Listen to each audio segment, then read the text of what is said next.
as I say, my name's Paul Horrocks, so I'm Director of Medical Sciences, and what that actually really means is that I lead the team that delivers the first 2 years of the School of Medicine. So for those of you that are interested in applying to medicine, it would be my team which does the biological, the psychosocial, the psychological and the social learning that happens within the first 2 years. So we've been sort of given a sort of what to expect and how it's going to be a bit different next year. And I think part of that is there's a recognition that whilst the COVID epidemic, hopefully, and we're touching wood at various points here, is in a period where we would actually expect to see a reduction in the incidence of the case, I think there's a realistic expectation that the impact that it's had on our healthcare system and also how we work and live is going to manifest for a while. And not least because we're learning how to do things at the moment that we should have learned over the last few years, but actually the imperative wasn't there. And actually, so remote learning and how to do that has been really pushed on us, and we've actually found that there are some real opportunities to how we do this, and it's about realizing those opportunities as we move forward. So we won't go back to pre-2020. We're very excited about some of the things that we can take forward, but also a recognition that it's going to be a bit different. So simple questions. I was going to say just to get people going in terms of the answering these questions here.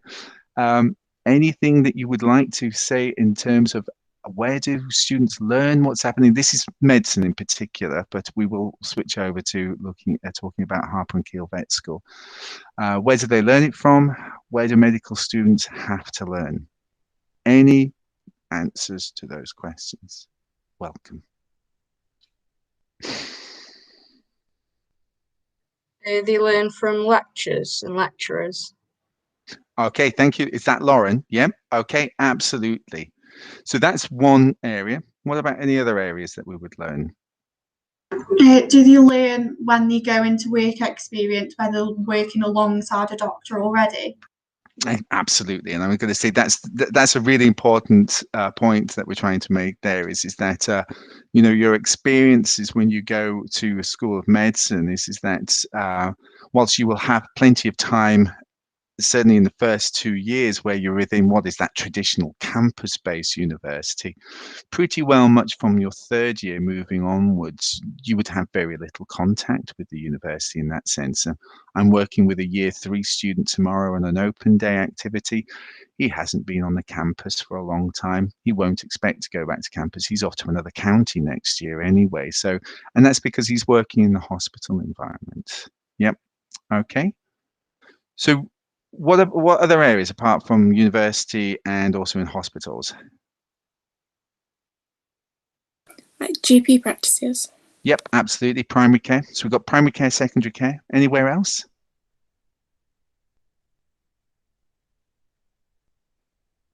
No. Well, the other one's quite a bit harder.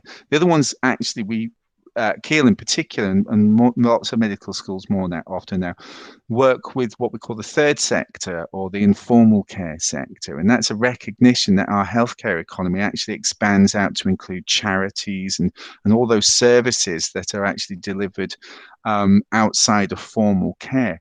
And so our medical school students actually work with, work with these charities and groups and actually learn a bit more about how people actually really experience their healthcare and how we meet their needs. And so that will include the third sector. And so we work with those guys as well.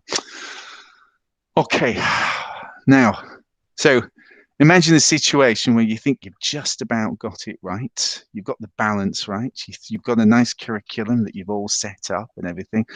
And then what happens when a global pandemic hits? So imagine I'm here 11 months ago, because let's not imagine, it was me sat here 11 months ago. What do you think are the things that are actually impacted on us at that time?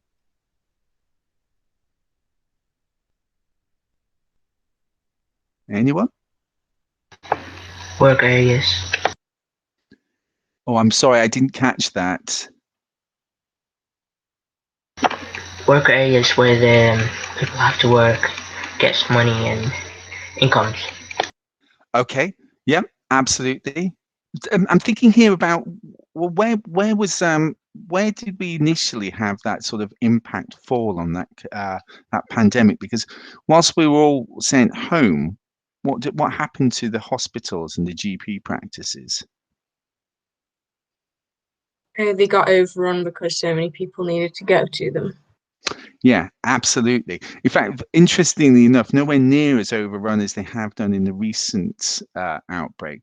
The actual levels are completely different. And and whilst we're better prepared, I think we managed better more recently because we were anticipating it. I think the thing that we had last time is we just finished winter, and then this happened, and actually, and that sort of pressure that was put on the health service, whilst perhaps not as great as it has been at the moment, was quite unexpected, quite focused.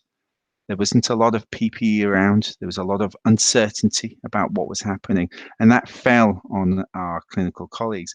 And so, actually, what we found is that we found ourselves in a position where we were uncertain. So we didn't know how to actually deliver education remotely. We didn't know how safe it was for people to work in hospitals. We didn't know what was safe in terms of actually going to visit, sort of GP practices and so on like that. And I think what happened there is that there was we had to go to a much safer position where actually, to be fair, we ended up retrenching quite far back. We learnt how to, initially the question was, should medical school students learn in a COVID ward? And the answer is yes, they should. The actual ability to work with respiratory diseases, how to wear appropriate equipment, how to work with other healthcare professionals, all sort of came to the fore at that point there. And so actually they do. They're vaccinated now. So all our years 3, 4, and 5 students are part of that workforce. And so they're vaccinated and they do that. They're involved in proning. Has anyone heard of proning? Or what proning is? No? So proning is that process where you take someone who's actually on respiratory ventilation care and you turn them over. And you repeatedly turn them over during the day. And what that does is it helps with the actual oxygen saturation levels and pushing those up. But has anyone ever tried to turn somebody who's unconscious whilst maintaining their airway 4 or 5 times a day? Yeah, it's really hard. You need about 5 or 6 people working together to do that. So in terms of thinking about what the impact of COVID has been is, we have moved a lot of our classroom learning materials online. So lectures, problem-based learning, workshops, practicals, and so on and so on. We found out we can do it. Some of us don't enjoy it as much as others. We really miss being with students.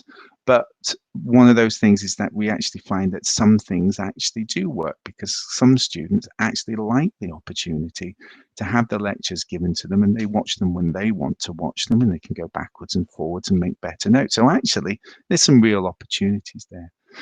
We have, where possible, maintained what we call in situ or face-to-face. I don't know why we went with in situ. I don't know, perhaps it was a Latinist who actually started the thing, but face-to-face teaching. And that's because some things just need a sort of more specialist equipment, access to dummies to do skills training, anatomy. Well, unless you have a cadaver at home, in which case we probably need to talk to the police first. But there's that's one of those things there. Clinical skills. These are things that you learn with working with and on people, and so we've maintained and driven through our clinical skills. And actually, what we find is our 5th year students pretty well much are getting the same experiences they previously had because they are mostly on the wards, in fact, almost exclusively. And as you go back and work your way back through the course, our 1st years at the moment are at home. They haven't been returned to the course, but our 2nd years we return to the course because there's so much clinical skills training that's going on at the moment in preparation for them joining the hospital in October. We felt we had to bring them back. So they undergo regular LFT testing and so on and so on. Now, exams. Yeah, we've moved our exams online. We're having some mixed success with that and we're learning again. But unfortunately, future of assessments will be that they are predominantly going to be online. So we're going to work out how we can do better doing that. So what's going to happen and what will it look like next year? So I think what we're hoping, and fingers crossed, is that it will be different. Okay, so you guys aren't due to start in 21, 22, are you? So if Kerry-Ann, if I appreciate this is what I would call the lower sixth, isn't it? Do you still say lower sixth? To be honest with you, we don't really refer to them as lower sixth or upper sixth. That's how I used to refer to it when I was in sixth form. It tends to be kind of first years and second years, just because we tend to have some students that have done like a foundation level with us, so restats and GCSEs. So it's kind of age group. So we just refer to first year and second year. So these are our first year cohorts. So they'll be going 22, 23.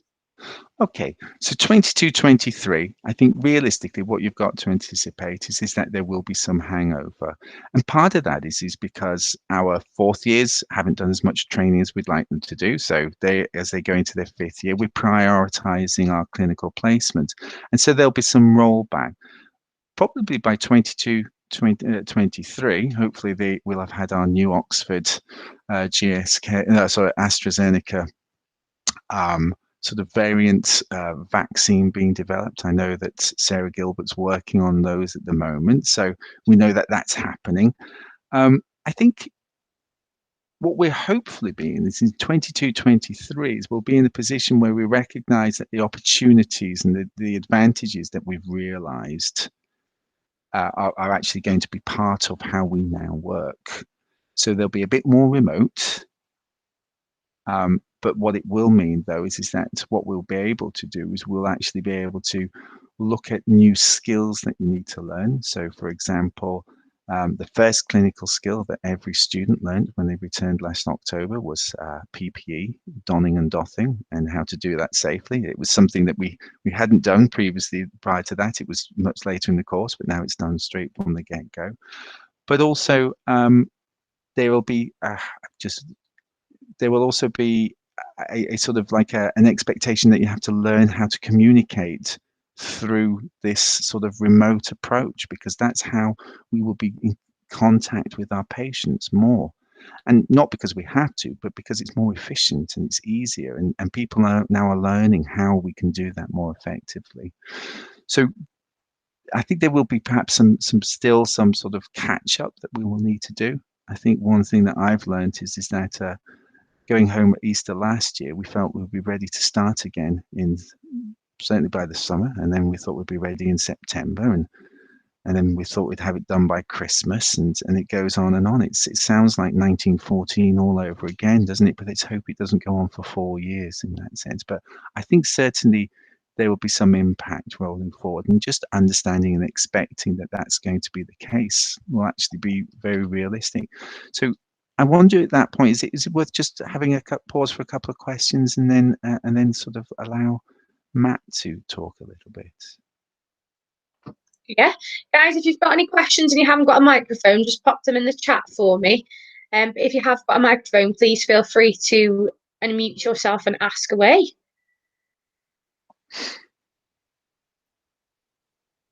Do you think the admissions process will be much different for us applying sort of like this later this year?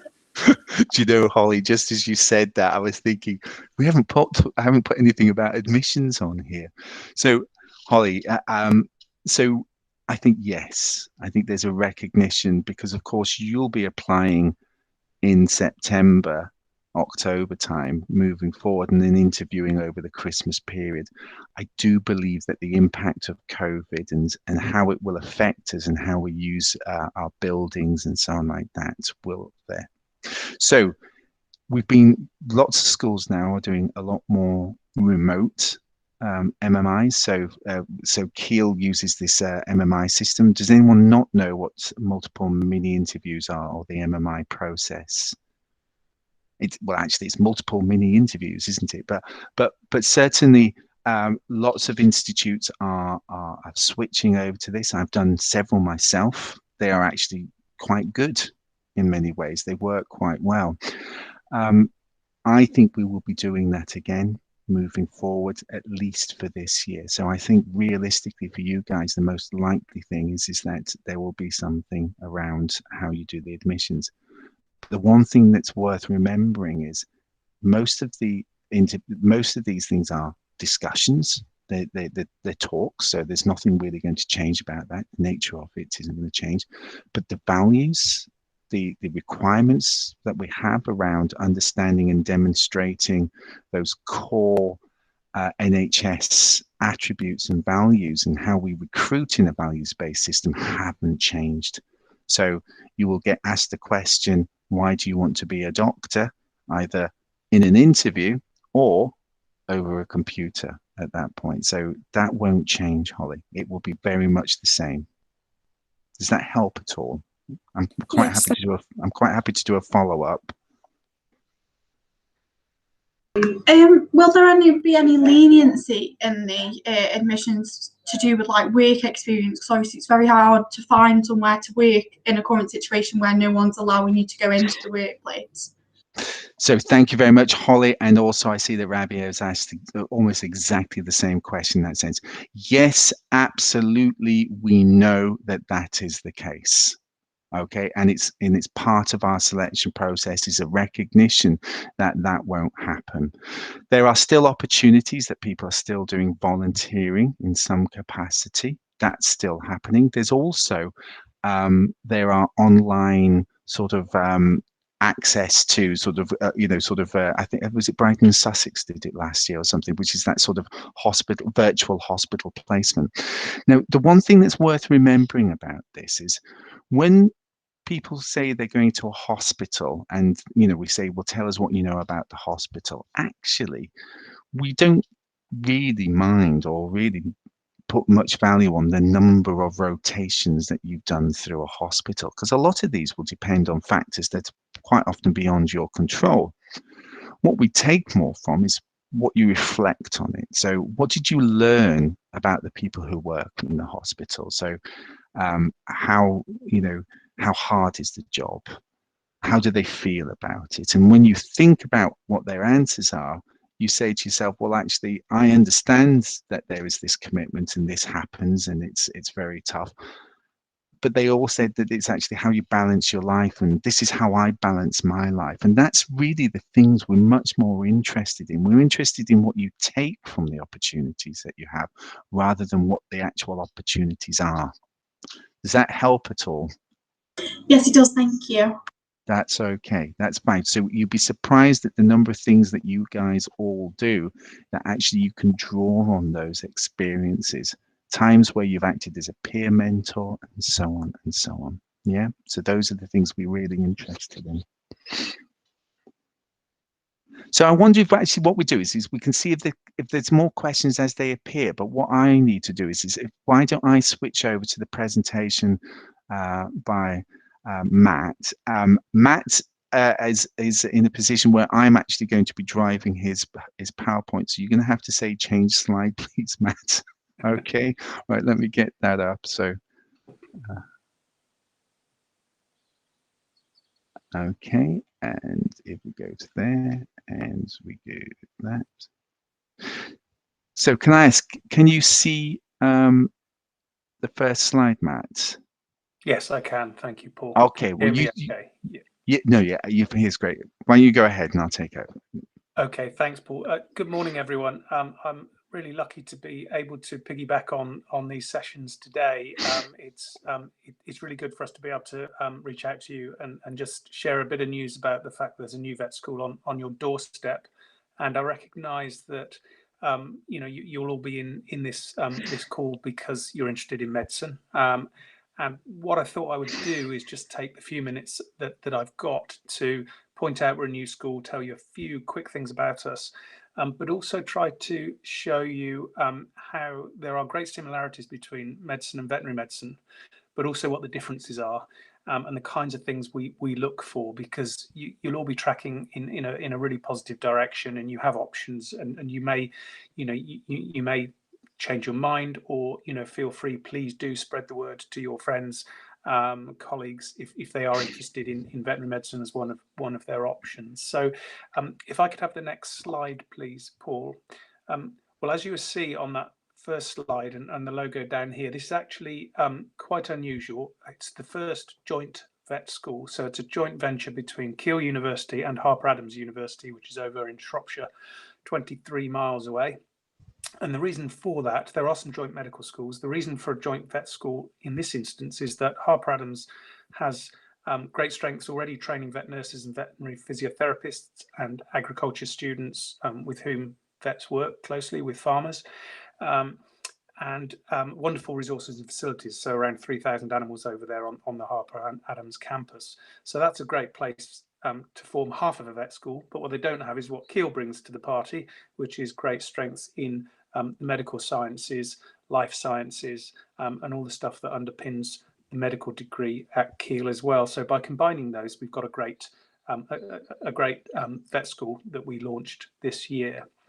Now, what I've got on this slide really is I want you to have a look at some of those pictures, and the next slide has some word clouds on it, which we asked our just hang on there, Paul. Just go back, would you? Sorry, my mistake. No problem. That's okay.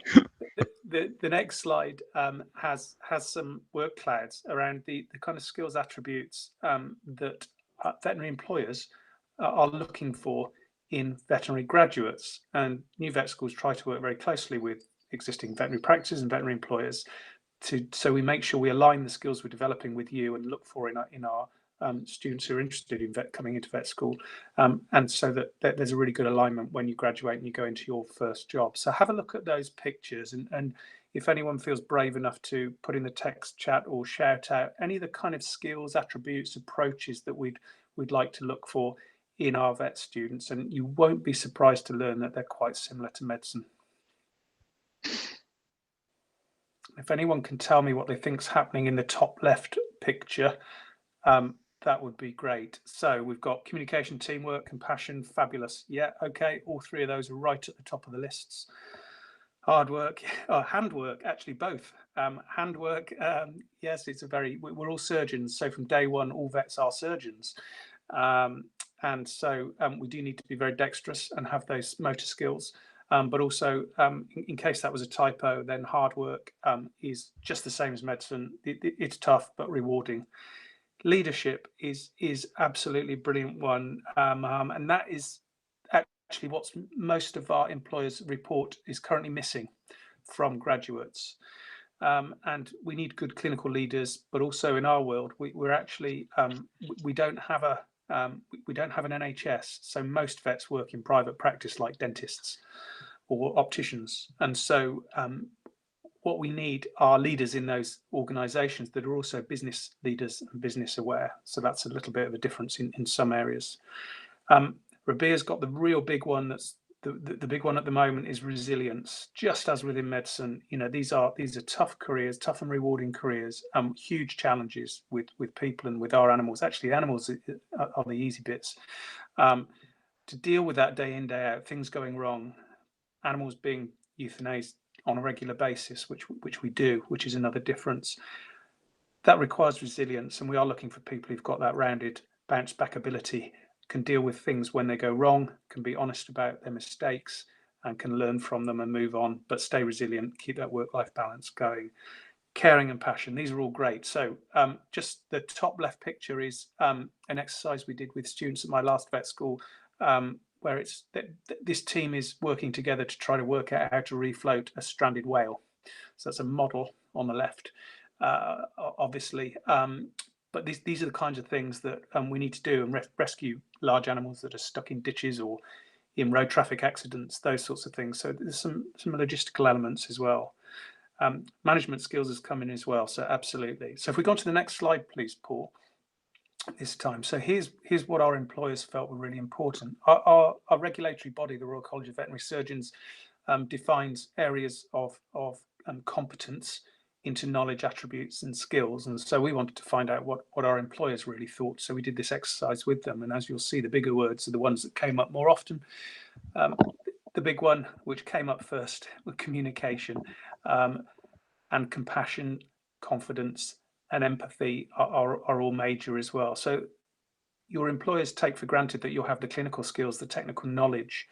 They really take that for granted. So it's those attributes coming into vet school, and it's just the same for medical school, as Paul said in those interviews. This is what we're looking for. Do you have insights? Do you understand what the challenges are going to be? Do you have the skills to be able to deal with those challenges and be a really competent practitioner and take your clients on that journey with you? Confidence is another big one alongside resilience. You're going to have to make decisions. You're not going to be surrounded by a big team all the time, possibly a little bit different to medicine, certainly in foundation phase.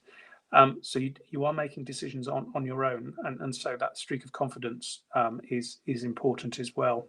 Overconfidence is a problem, so this is a balance. So well done on pulling out all those really key ones. That's fantastic work. If you go on to the next slide, please, Paul. So just wanted to highlight the degree of kind of practical clinical exposure you get in a sort of modern contemporary vet program. So it is very practical, very clinically focused from year one. We have a lot of parallels to the Keele medical program, and the design of the vet school has been largely informed by people who have worked in medical schools before and people who work at Keele. We have some underpinning preclinical sciences or foundation sciences that we need to get embedded with you. So again, as with medicine, anatomy, physiology, cell biology, things like that, some professional skills, how to study, academic practice. The ones that are a little bit more different with us are animal welfare and behaviour, which are incredibly important. We're the guardians of animal welfare, and animal management for health and production. So this is how do we keep cattle? How do we make sure cattle can be healthy and good welfare, friendly environment, producing plenty of milk? How do we make sure that exotic species are, when they're kept as pets, that we can recommend to their owners what good husbandry is, what their needs are? Because I think reptiles and exotic pets are good examples where they can look broadly similar, some of them, but actually have very, very specific needs in terms of nutrition, housing, temperature, humidity, all those sorts of things. As we go through the course, we introduce elements of infectious diseases, epidemiology, population medicine, again, just as you do in medicine. And then in year 3, we're focusing really on more and more of the clinical timing clinics, time learning about how to properly engage with real cases, start to diagnose them and manage them. And then in 4th and 5th year, it's on clinics and with some support there. So I've tried to give you a snapshot on the left of the kind of breakdown of the time you spend. So in years 1 to 3, that's in kind of hours per week. So as you'll see, the majority of your time is practicals and clinical cases from day one. The practicing vets talk you through and take you through, and you work those out yourselves as well to help you embed that early knowledge that you need for your foundations. And then as we go through the course, increasingly you're spending time in clinics, out on practical sessions, rasping horses' teeth, doing fertility routine visits with cattle, or undertaking surgery and managing medical cases in small animal hospitals as well, some of which we'll have on the Keele campus in the new building that's going up. And final year is completely based on clinical rotations. There's no taught element to that at all. So that's a snapshot of the course. I think just finally, have I got another slide, Paul? I'm not sure. Yes. Yes, COVID. Excellent. Okay. So everything that Paul has said and you guys have asked about applies to us. Up until Christmas, we managed to keep all the practical face-to-face teaching and the clinical tutorials going with safeguards in place with PPE. And that went very well. Just after Christmas, we have had to balance the risks, especially to the keepers of our animals who at Harper Adams. We've got lambing coming up. They're small teams looking after these animals, and we cannot expose them to the risk of COVID and have things falling apart. So we have switched to a period of online only, and we will then catch up later in the year and get our students all back on campus and catch up with those animal handling and dissection type practicals. Some placements are still possible where safe, so quite a few of our students are going off lambing at Easter, which is great fun. And we all enjoyed that when we did it. I just finally wanted to touch on work experience and admissions because that came up. Very similar approach, multi-mini interviews. Last year we did have 2 live animal stations as part of our interviews. So there was a station with dogs, and it was interacting with dogs and their owners. And we had a station with cattle where we took students out to have a look at a group of cows and just make some observations and comments on on various aspects of that. We've had to drop those, and we've taken our MMIs online, and they're very similar to what Paul has described. We're looking for your insights, expectations, insights into the profession, and appreciation of the kind of knowledge and the attributes that we need from vets. And I think you've all displayed there that you intrinsically understand those, so that's amazing. And just to reiterate what Paul said, finally, access to work experience, very, very difficult. We're looking for insights. We're looking, and you can do that through online resources as well now. If you can't get a placement, we completely accept that. We want you to reflect. We want you to be realistic, understand what you might be getting into, and the pros and cons of that. And we're not going to be counting weeks of work experience at this stage. So thanks. I really appreciate the opportunity to kind of hijack part of this session, introduce the vet school to you, and I'd be delighted to take any questions. But again, just mindful of time for you to come back on medicine. So we've got a question coming from TJ with regards to applications. The vet school offer foundation year. Yes, so we are. There are foundation years at both Harper Adams and Keele. So please look into those. The vet school doesn't manage those foundation years. The two universities manage those. There's information on both websites, so do check them out. There are also there's also a pathway, a specific pathway in from some of the Bachelor of Science courses at both Harper and Keele. So there's bioveterinary sciences, and there are some other related courses around biology, which a small number of students, up to 5 a year from Keele, can transfer to the vet school after 1 year of that BSc if they meet certain criteria and pass the interview. But it is a competitive process still. So there is a transfer route there as well. We're evolving our foundation routes and pathway routes right now because they do need a bit of tweaking in some areas. But we are looking to get a wider range of different students from different backgrounds and different routes in. The profession needs a lot more diversity than it's got. And so we're doing everything we can to do that. So thanks for that question, TJ. That's a great one. Do you think veterinary schools will sort of move towards any sort of admissions test, as sort of we didn't sit our exams? So do you think that'll be introduced or not? I'm not aware. I'm on a weekly catch up with all the heads of all the other vet schools in the UK and Ireland, and we share a lot of what's going on and what how our plans are evolving. I haven't heard any discussion of that. I mean, when you say task, it depends what you mean. As part of our admissions, we have a 3-step process. So we have the academic barrier. So we look at your academic potential and track record to date. So obviously that will be now informed more from your teacher assessments and anything else you've done if you're coming through a different route. We then, once you're through that stage, we send out an online work experience and insights form. And again, if you don't have the work experience, we accept that at the moment. But that's around posing some questions and scenarios to you and getting you to give your kind of honest insights and attitudes and feelings about the things we ask you. That those are scored, and then the top performing students out of those are invited to interview. And then at interview, it's the MMIs, just as Paul's described, where we look at your we pose you some scenarios that may be a little bit difficult. Want to see how you deal with those. It's very much focused on your insights into the realities of the profession. We have a couple of sections around the differences of the role of the vet in a companion animal setting with pets and on farm as effectively a business advisor, a business and health advisor to farmers. And we just want to check that you've kind of got your head around the fact you have to qualify with all of those skills, which is quite an ask. And then we ask a question that's more related to you with your attitudes and how you deal with certain scenarios. And it's very much, that's not one you can prepare for really. It's very much about how you'll deal with things. Thank you. I don't think the other schools are doing anything remarkably different to that. Can I ask a question? In terms of these guys now being kind of stuck at home and having a lot of, I'm not saying a lot of spare time because they are having a lot of work set for their A-levels, but having a little bit more spare time than they normally would have given the circumstances. Is there anything that either of you would advise them to be doing that would help them in kind of terms of looking at, I don't know, virtual work experience or kind of online courses or anything in particular that you guys think would really benefit them in understanding the process or understanding what is expected of them later on down the line. Paul, do you want to go first?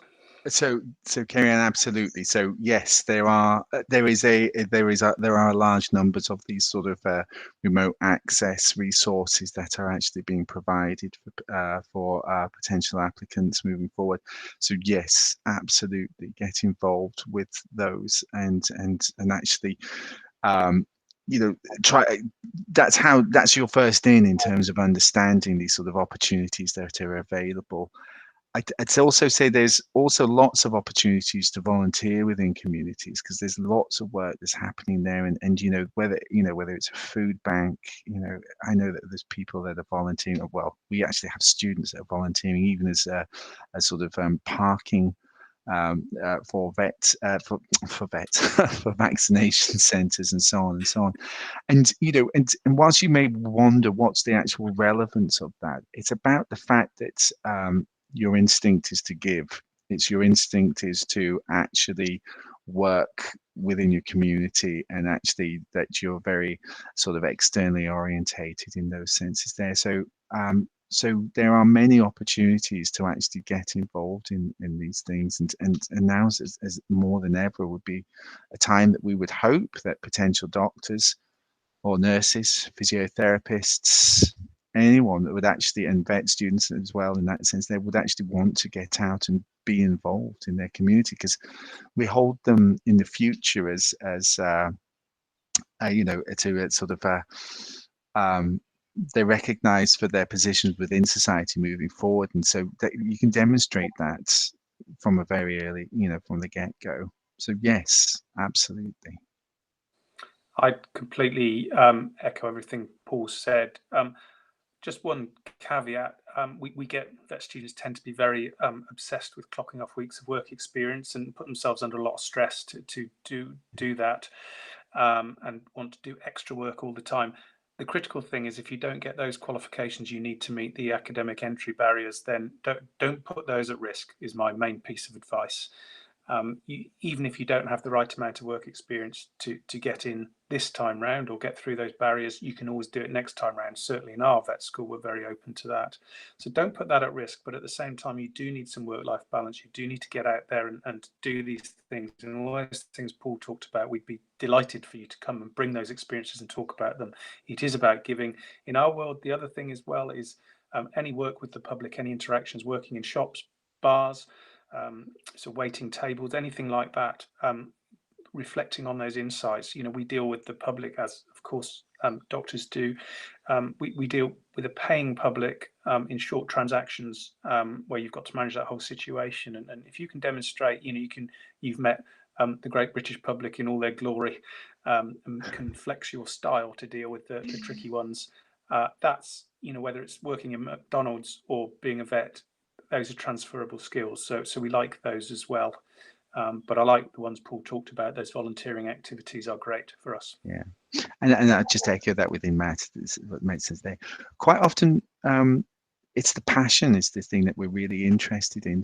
I've had someone who was actually, when they were interviewing, their passion was manga. And the anime type things, but it was more than that. He'd organized conferences. He actually had a magazine that he'd actually launched and things, and there was people subscribing to it. And so it was a genuine passion for that person, and actually the skills that they'd actually brought in to actually get that and get it off the ground and everything actually got him a place at medical school. So it's very different in many different in that respect there. And I echo what Matt says about get the grades first, because if you don't get in this time, having the grades and an opportunity for time to actually do all the other volunteering experience and the chance to get paid employment and everything else like that, and reapply with the A-level grades already banked, universities are very excited about those, because we've removed the whole variation about whether or not you have the A-level grades, because we already know that. And so after that, it's much easier to make decisions about that. And I've always said, if you've got the A-level grades and you've got the passion, take a year to actually make sure you realise your dream. Sorry. In specific in a medical school interview, would you prefer for like someone like myself who is very specific on what I want to do later on in life, would you prefer me or anyone to talk about that specific career path, or would you want it to be a broader passion giving? So Holly, no one starts medical school wanting to be a GP. Everyone starts medical school wanting to. Well, most people want to be surgeons. They want to be neurologists and things, and so on and so on. So the passion that you have now and the passion that you have after you've actually been through the course and actually experienced all the options available to you are very different. It's the passion, it's the resilience, it's your understanding, it's your commitment and understanding of lifelong learning and what actually it takes. We don't ask the question, which branch of medicine do you want to go into? Because to be fair, if I asked that of a third year student, I still don't think I'd actually get an indication of where they're going to be later on. But yes, nobody comes to their interview going, I'm desperate to be a GP. And do you know what 50% of them end up doing within 3 years of graduating? So there you go. We've had one final question, I believe, from TJ. There is, in terms of GCSE and A-level or BTEC grades, what are the requirements for direct entry in a foundation pathway? TJ, is this for medicine or veterinary medicine or both?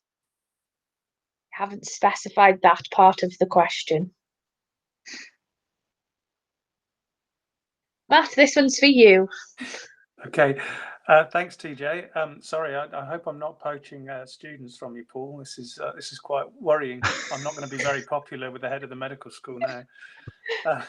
Okay, TJ, very briefly, we're very similar to medicine, actually. We're the only vet school in the country, though, that doesn't request an A-level in chemistry, which is quite unusual. And actually, that opens up things quite a lot, and we're quite proud of that. Typically, our offer is 2 A's and a B with an A in either biology or chemistry, and then one other science or maths. And then third A level, actually, we like it to be anything, you know, something a bit different is good. There are some restrictions around that. There are contextualized offers around that. We may, depending on your background or any other factors, that we may make an offer to an individual slightly lower than that. The BTEC grades, off the top of my head, I can't remember. Everything is on our website. So Harper and Keel Vets, if you just Google that, you'll find us, or link through from Keel's website. And the foundation routes are quite varied. So again, it's do your research on the website or come to one of the Keel open days or Harper Adams open days, and there's always loads of information and questions around that. And finally, if you're not sure about any of this kind of stuff, because I can't go through it all now, admissions websites with admissions links, we've got an email address, admissions@hkvets.ac.uk is the place to send all of those requests, but broadly similar to medicine. Yeah, I'm going to say that's, as Matt was saying that, I was going, yes, tick, tick, tick. Those are very similar to exactly what we would actually say as well. With the same people's expectations that you need biology to do A-level medicine. I'm going to say the best PBL tutor I've got at the moment hasn't done A-level biology, but you know what? They crash coursed it in about a month, just because that's what they do when they're really invested and interested in something. They learn, because that's how adults learn. We learn what we need to learn to do the job. Okay, so I think that is it. We are out of time. Okay. I know.